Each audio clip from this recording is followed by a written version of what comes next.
Let's continue. The Mayavadi theory that after liberation, the individual soul, separated by the covering of Maya or illusion, will merge into the impersonal Brahman and lose its individual existence is not supported herein by Lord Krishna, the Supreme Authority. Nor is the theory that we only think of individuality in the conditioned state supported herein. Krishna clearly says herein that in the future also the individuality of the Lord and others, as it is confirmed in the Upanishads, will continue eternally. This statement of Krishna is authoritative because Krishna cannot be subject to illusion. If individuality is not a fact, then Krishna would not have stressed it so much, even for the future. The Mayavadi may argue that the individuality spoken by the Krishna is not spiritual but material. And even accepting the argument that the individuality is material, then how can one distinguish Krishna's individuality? Krishna affirms his individuality in the past and confirms his individuality in the future also. He has confirmed his individuality in many ways, and impersonal Brahman has been declared to be subordinate to him. Krishna has maintained spiritual individuality all along. If he is accepted as an ordinary conditioned soul, and of course in individual consciousness, and that is Krishna consciousness, then his Bhagavad Gita has no value as authoritative scripture. A common man with all the 4 defects of human frailty is unable to teach that which is worth hearing. The Gita is above such literature. No mundane book compares with the Bhagavad Gita. When one accepts Krishna as an ordinary man, the Gita loses all importance. The Mayavadi argues that the plurality mentioned in this verse is conventional and that it refers to the body. But previous to this verse, such a bodily conception is already condemned. After condemning the bodily conception of the living entities, how was it possible for Krishna to place a conventional proposition on the body again? Therefore, individuality is maintained on spiritual grounds and is thus confirmed by great acharyas like Sri Ramanuja and others. It is clearly mentioned in many places in the Gita that this spiritual individuality is understood by those who are devotees of the Lord. Those who are envious of Krishna are unaware of the Supreme Personality of Godhead and have no bona fide access to the great literature. The non-devotees' approach to the teachings of the Gita, and of course something like bees licking on a bottle of honey. One cannot have a taste of honey unless one opens the bottle. Similarly, the mysticism of the Bhagavad Gita can be understood only by devotees, and no one else can taste it, as it is stated in the 4th chapter of the book. Nor can the Gita be touched by persons who envy the very existence of the Lord. Therefore, the Mayavadi explanation of the Gita is a most misleading presentation of the whole truth. Lord Chaitanya has forbidden us to read commentations made by the Mayavadis and warns that one who takes to such an understanding of the Mayavadi philosophy loses all power to understand the real mystery of the Gita. If individuality refers to the empirical universe, then there is no need of teaching by the Lord. The plurality of the individual soul and of the Lord is an eternal fact, and it is confirmed by the Vedas as above mentioned. The text 13 reveals the translation as the embodied soul continually passes in this body from boyhood to youth to old age. The soul similarly passes into another body at death. The self-realized soul is not bewildered by such a change. The purport says, since every living entity is an individual soul, each is changing his body every moment, manifesting sometimes as a child, sometimes as a youth, kabhi Ram ban ke, kabhi Shyam ban ke, and sometimes as an old man, yet the same spirit soul is there and does not undergo any change. This individual soul finally changes the body at death and transmigrates to another body, and since it is sure to have another body in the next birth, either material or spiritual, there was no cause for lamentation by Arjuna on account of death, neither for Bhishma nor for Drona, for whom he has so much concern. Rather, he should rejoice for their changing bodies from old to new ones, thereby rejuvenating their energy. Such changes of body account for varieties of changement or enjoyment or suffering according to one's work in life.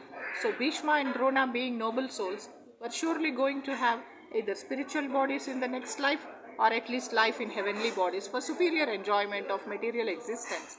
So in either case, there was no cause of lamentation. यानी कि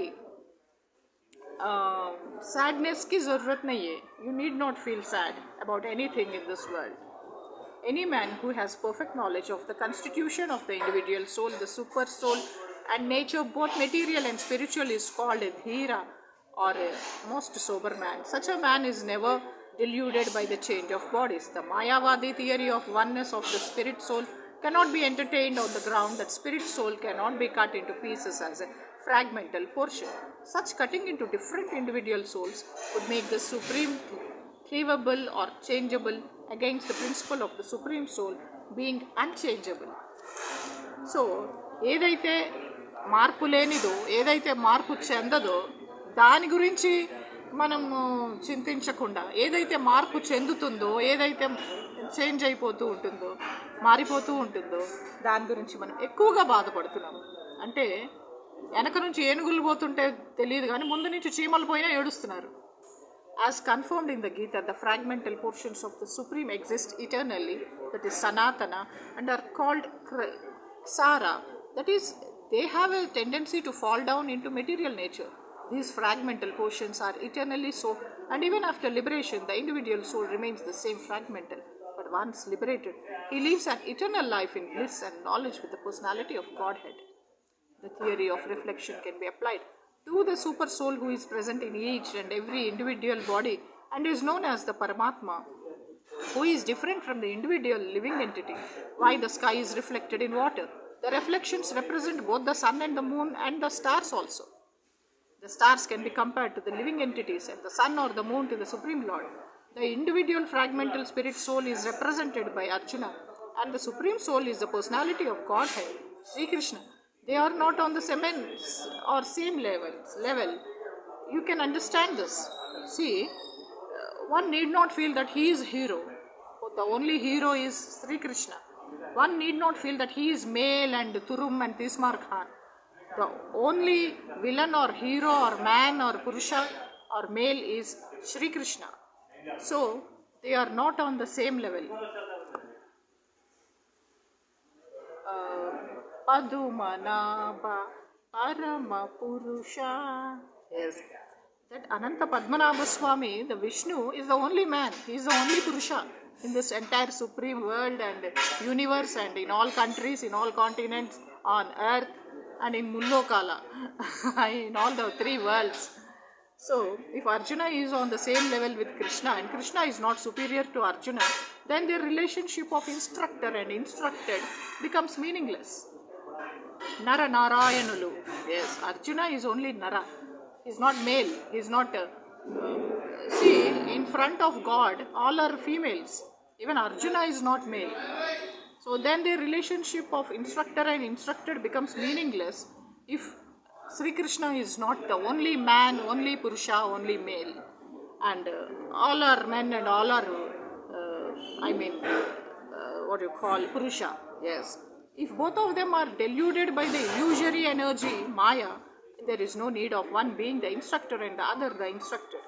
Such instruction would be useless because in the clutches of Maya, no one can be an authoritative instructor under the circumstances. It is admitted that Lord Krishna is the Supreme Lord, superior in position to the living entity. Arjuna, who is a forgotten and soul deluded by Maya. Arjuna, who is a forgotten soul. Yes. Pedda melody. Yes. And text 14 says, O son of Kunti, the non-permanent appearance of happiness and distress and their disappearance in due course are like the appearance and disappearance of winter and summer seasons. They arise from sense perception, O son of Bharata, and one must learn to tolerate them without being disturbed. And that's what he speaks about. Sthita Prajna, this and that, many words which you know much better than me. Thank you. In the proper discharge of duty, one has to learn to tolerate the non-permanent appearances and disappearances of happiness and distress. According to Vedic injunction, one has to take his bath early in the morning, even during the month of Magha, that means January, February, winter season.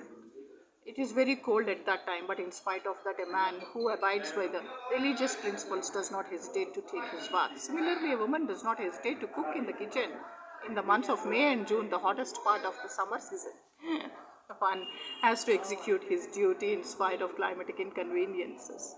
Similarly, to fight is the religious principle of the Kshatriyas, and although one has to fight with some friend or relative, one should not deviate from his prescribed duty, as we are doing now.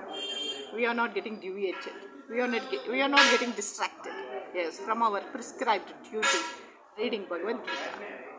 One has to follow the prescribed rules and regulations of religious principles in order to rise up to the platform of knowledge, because by knowledge and devotion only can one liberate himself from the clutches of Maya, that is illusion. The two different names of address given to Arjuna are also significant. To address him as Kaunteya signifies his great blood relations from his mother's side, and to address him as Bharata signifies his greatness from his father's side, Pandu Raja. And from both sides he is supposed to have a great heritage. A great heritage brings responsibility in the matter of proper discharge of duties. Therefore, he cannot avoid fighting. Now we take a small break and have a small drink for refreshing ourselves. See, Arjuna is born by the blessings of Indra, Mahendra, the in charge of heavens, the one who enjoys Ramba, Urvashi, Menaka, Trilottama's dances. A very fortunate person. He blessed, and Arjuna is born. Yes. So, Arjuna, Partha, Kiriti, Savyasachi, all these things, really वाकई अर्जुना आज जाने की जिद ना करो, मैं मर जाऊंगा, मैं मैसूर पाक खाऊंगा, क्योंकि हमको बहुत शुगर है, डायबिटिक हूँ, ज़्यादा शुगर है बॉडी में, थोड़ा मैसूर पाक खाए तो भी, वो भी छुपा छुपी बेंगलुरु जाके, सरजापुर जाके, फिर भी it's like committing suicide. Yes, a person who is having sugar levels more than what is necessary, if the person eats sugar or sweet or something like Mysore pak, a candy of sweet sugar candy, then also he'll be dead. Something happens, and after few years or few months or few hours or few seconds or few minutes, he will be dead. Yes. जब मृत्यु आते हैं, मतलब death आते हैं, तो कोई भी कुछ नहीं कर सकते. नांदा मृत्यु देवता, यमधर्म राजा. Yes. तो Shri Krishna says, he is Yama, he is Varuna, he is Indra, he is Uranus, Neptune, Pluto. And you may ask, why is not Saturn and Mars, who are bringing all the problems to marriages, who are doing all the disharmonies and divorces and widowhoods? Yes. The Mars and Saturn are really unforgivable sinners. Yes. And let us convince them, let us worship them, let us be devoted to them. On Tuesdays from 3 p.m. to 4:30 p.m. Remember, on every Tuesday from 3 p.m. to 4:30 p.m. you light a lamp or a candle with your favorite oil or your favorite candle or shade of candle or color of candle. Red color, blue, red, yellow, green, and your favorite color. I prefer green. Yes. And chameli ki tel. Yes. If it is a lamp, chameli ki tel. If it is a candle, it can be any color of your choice, not my choice. Okay. And if it is oil, let it be chameli ke tel. Then from 3 p.m. to 4:30 p.m. on every Tuesday, you read Bhagavad Gita or Lalita Sahasranama or Quran or Bible, whatever it is of your favorite God, favorite religion, favorite book. It can be your favorite textbook. It can be your favorite cassette. Surah Yasin, Surah Rahman. Yes. It can be Brother Dinakaran's Solipoku Manasa, Solipoku Ma. Yes. నిన్ను గని నిలిచేటి దేవుడు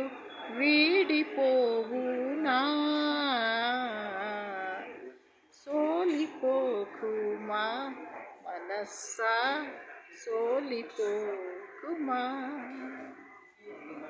This is brother DJ Tinakaran, my favorite singer, my favorite uncle.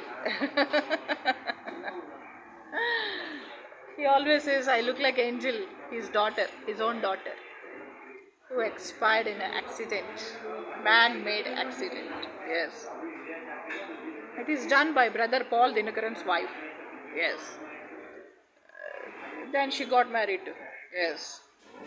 Angel is murdered. Yes. Sir, many things happened.